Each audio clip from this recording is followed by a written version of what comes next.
I remember the night clearly. It was late.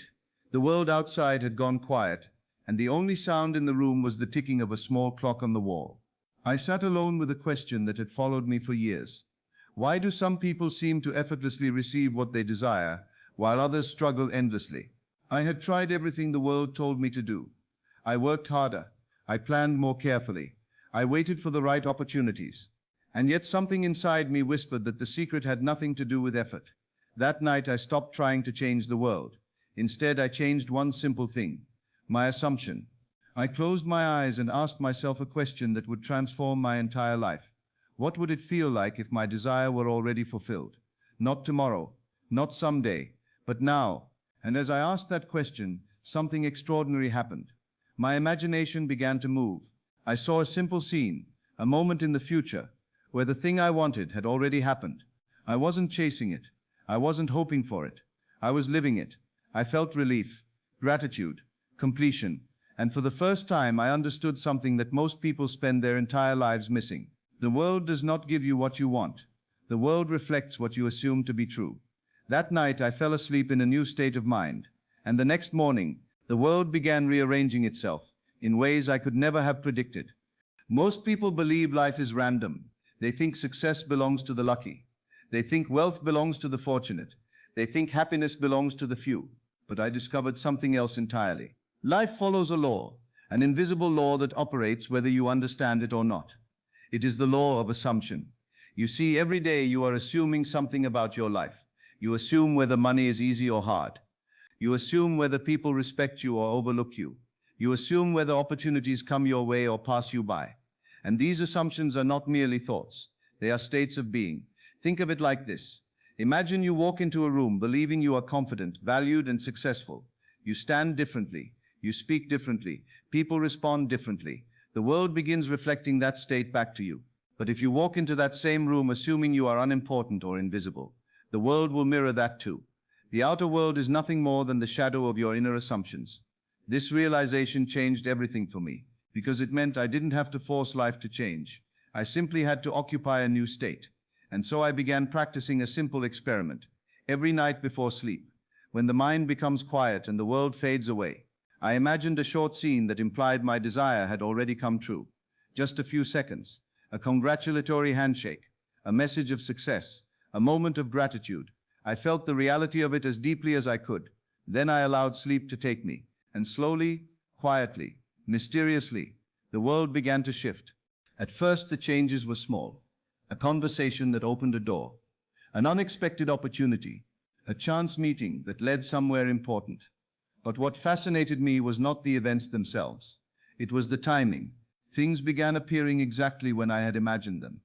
Not always in the way I expected, but always in perfect alignment with the state I had assumed.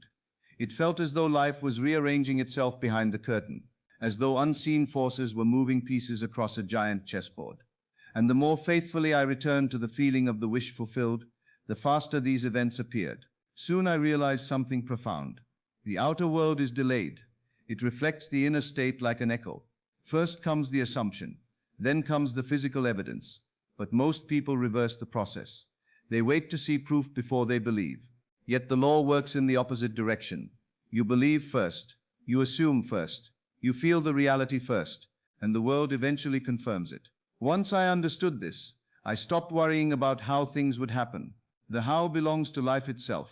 My only task was to remain loyal to the assumption, to return again and again to the feeling that it was already done. And when doubts appeared, as they sometimes do, I gently returned to my chosen state, not forcing, not struggling, just remembering who I had decided to be.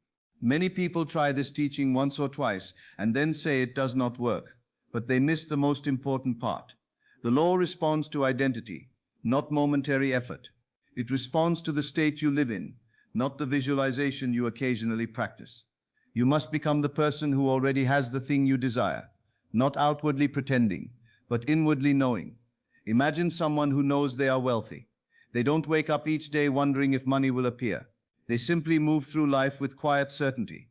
That certainty is the state, and the state produces the circumstances.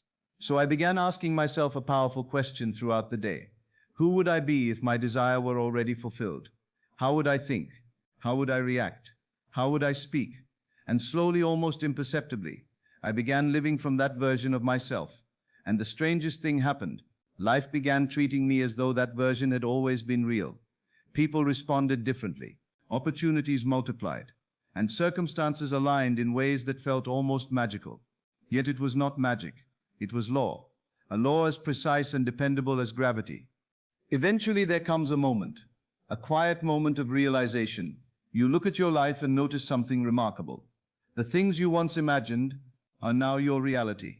The conversations you once rehearsed have happened. The opportunities you once dreamed of have appeared. And suddenly you understand something deeply personal. You were never separate from the creative power shaping your life. You were always the one directing it through your assumptions. Not consciously at first, but always faithfully. And once you see this, a new freedom enters your life. You no longer fear circumstances.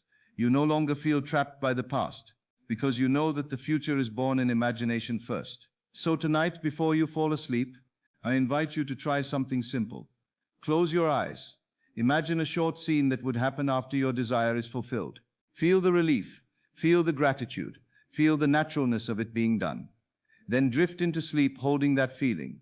Do this gently, faithfully, night after night, and one day, perhaps sooner than you expect, you will wake up inside the life you once imagined, and you will finally understand the truth that changed everything for me.